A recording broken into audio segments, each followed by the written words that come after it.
Hello and welcome to this podcast series with Preeth, Principal Agile Consultant, and this is Isha here. So today, Preeth will be answering a few crucial questions about Agile and management and leadership, the long-standing battle. Preeth, tell us more about this Agile transformation. A lot is going on. Organizations are struggling. They are staying. Many of the organizations, they are even staying half waterfall, half agile.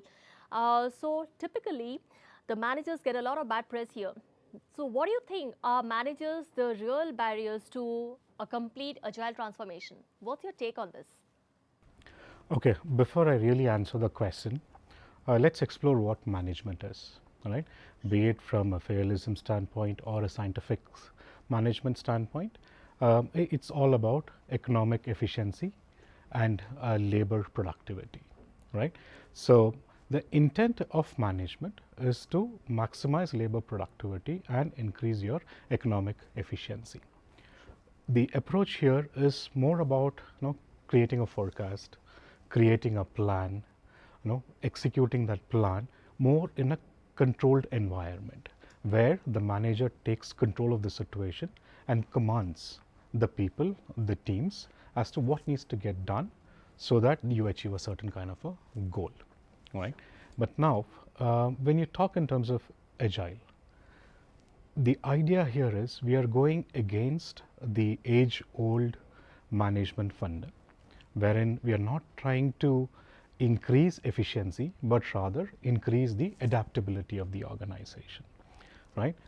More than looking at labor productivity, which I would really look at as an output, we really want to start looking at more of a organizational outcome, right? So rather than looking at the smaller units, we are really going to focus on the bigger goal, and we are going to let the independent units of an organization come together and then start delivering it, right? So the approach that you really need in an agile transformation is not really about managing it, but about letting it evolve, right? So when you're saying agile, what you're trying to do is you're trying to accommodate change, control risks, yes, but then it cannot be something which can be bound within an industrial era thinking.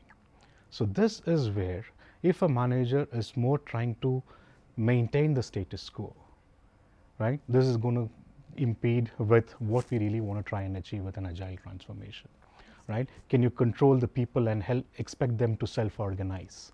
No, that's again impeding self-organization, right? So a great manager with a certain set of tools which were functioning in the from the time of industrial revolution is something that we really have to change, because what we see today, the digital disruption, is something that has to be considered or compared with the industrial revolution itself, and we have to really change the way we do things here. So yes, a manager could be an impediment to a successful agile transformation itself. Okay. So that was a really bold answer to one of the long-standing questions. In that case, from a management perspective, I would like to ask you, what are the kinds of support like an organization needs in that case to fully transform to agile? Okay. So here, let's start from the execution of the team level, right? One of the key components that you need for an agile transformation is what we call as the self-organizing teams. So when we say self-organizing teams, the independent team members or the independent teams are at a liberty to inspect the work that they are conducting and adapt the way they are doing it, right? So rather than having an external person or an external authority who is monitoring and managing their work, we really want to delegate the delivery responsibility to the teams themselves. So it's more like letting the team, the people closest to the work where the actual knowledge resides, take decisions on their own, right?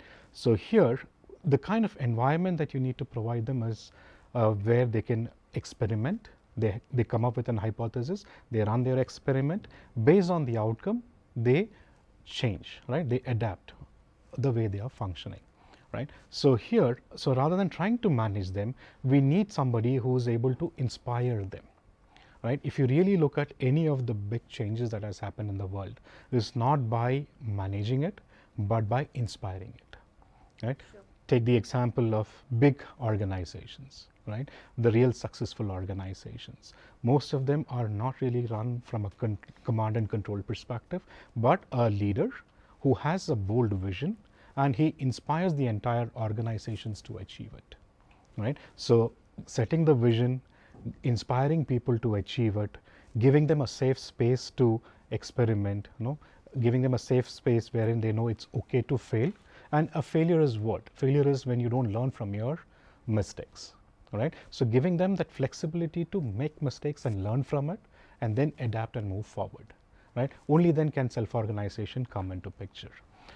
It's very similar like to parenting, wherein you can tell the kids what to do, what not to do, but there are certain things wherein you need to let them do it and learn on their own as to why they shouldn't be doing it, right? So that's a very similar thing that we want to do in self-organization.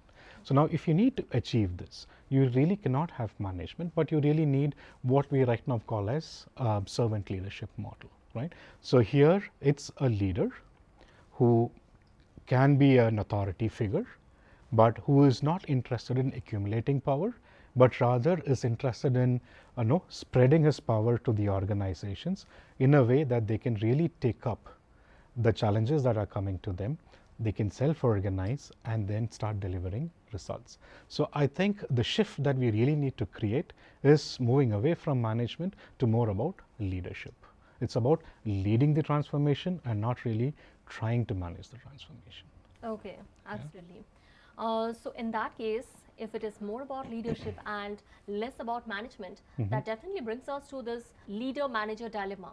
So you tell us, Preeth, can a manager be a leader? That's a very tough question. Okay. Can managers be a leader? Yes, definitely, because management is primarily from a position of authority. A leader is primarily a quality that is being displayed. So can a manager be a leader? Yes, he can be, but the primary concern or the point of references of all kinds of decision making of the manager needs to start changing now, right? Traditionally, a manager is looking at what are the risks that are possible, trying to manage that risk even much before it occurs, right? It really sounds the right thing to do.